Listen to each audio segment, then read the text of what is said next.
অনুরোধ করে যুবক, প্লিজ যুবক, হৃদয়টাকে মেরে ফেলিও না। তুমি দেখো না, তোমার বয়স 22, 10 বছর বয়সে মা বলেছে স্কুলে যা, মাদ্রাসা যা, মানুষ হবি, ভবিষ্যৎ ভালো হবে। তুমি শোনোনি ক্রিকেট, ফুটবল, সিনেমা, নাটক, কোথায় বিয়ে, কোথায় গায়ে হলুদ, গান বাজনা বাজিয়ে তোমার জীবন কাটাই দিছো। যুবক দেখো, 22 বছর বয়সে তুমি মূর্খ। তোমার পাশের বন্ধু পাইলট স্কুলে পড়ে, হ্যাঁ 10টা টিউশনি পড়ায়, 30,000 টাকাও কামায়। হ্যাঁ, তুমি যাকে বিয়ের প্রস্তাব দিচ্ছ কেউ রাজি নাই, ওর জন্য 5টা ঘর আসে, ওর মা বলছে এখনো ছোট, আরও পড়াশোনা করুক, আর তুমি বিয়ের জন্য হন্য হয়ে খুঁজতেছ। কোনো রিক্সাওয়ালাও তোমাকে মেয়ে দিতে রাজি। তুমি দেখো 10 বছর 15 বছর বয়সে যদি মায়ের ওই কথা মেনে নিতা, তাহলে তুমি আজকে উপকৃত থাকতা। আমি জামশেদ মজুমদার 27 বছর বয়সে এসে তোমাকে বলছি তুমি গান বাজনা ছেড়ে দাও। ইনশাআল্লাহ 60 বছর পরে মারা গেলে, 30 বছর পরে মারা গেলে, 70 বছর পরে মারা গেলে ওই উপকৃত হবা। আর তা না হলে এই গান বাজনার সাথে তুমি তোমাকে ধ্বংস করে দিচ্ছ।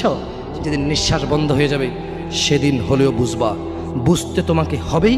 জমিনের উপরে বোঝো অথবা জমিনের নিচে বোঝো, বুঝতে তুমি হবে।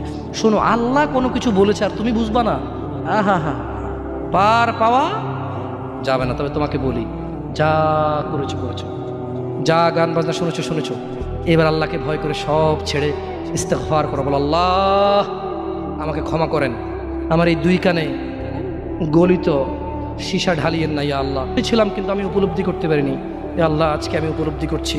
আল্লাহ আমি আর কখনো বাদ্যযন্ত্র দিয়ে নিজেকে আনন্দিত করব না। এই হারাম যা আপনাকে রাগান্বিত করে, আমি আর কোনোদিন এই হারাম দিয়ে নিজেকে আনন্দিত করব না। আমি অনুরোধ করব, চিটাগং শহরে থাকি, বেশি দিন হয় না, তবে কারো বিয়ে হলে আর 2 দিনও ঘুম হয় না, এত পরিমাণ গান বাজনা বাজায়, আল্লাহি হৃদয় ভেঙে যায়। আল্লাহর কসম, কি দিয়ে বুঝায় আপনাকে? মন চায় মারামারি করি, মন চায় গালাগালি করি, মন চায় ঝগড়া করি, মন চায় ওর বিয়ে ভেঙে দেই, মন চায় নিজে পুলিশের ওসি হয়ে ওদের সবগুলো বন্ধ করি, মন চায় রাজনৈতিক নেতা হয়ে লাঠিচোটা নিয়ে এদেরকে পিটানো শুরু করি, মন চায় আল্লাহর থেকে অনুমতি আসুক, ওহি বন্ধ হয়ে গেছে, মন চায় আল্লাহ তুমি ওহি পাঠাও, একটাকে গলায় পাড়া দেই কতক্ষণ। মন চায় নিজেকে যদি অনেক জ্ঞানী, অনেক কিছু হতাম, কোথাও গিয়ে যদি বলতাম গান বন্ধ করো, যদি বন্ধ করে দিত, যদি এমন কিছু হতাম, কত কিছু যে মন চায়। তোমার বিবাহ তুমি রামশ্যাম যদুমধুর মতো করে ফেলেছো। যুবক, তুমি কেন কবুল পড়ে বিয়ে পড়ো? আমার তো বুঝে আসে না। বাবা, আপনি কেন আপনার ছেলেকে কবুল পড়িয়ে বিয়ে দিচ্ছেন? আমার বুঝে আসে না। ভাই, আপনি কেন আপনার মেয়েকে কবুল পড়িয়ে বিয়ে দিচ্ছেন? আমার বুঝে আসে না।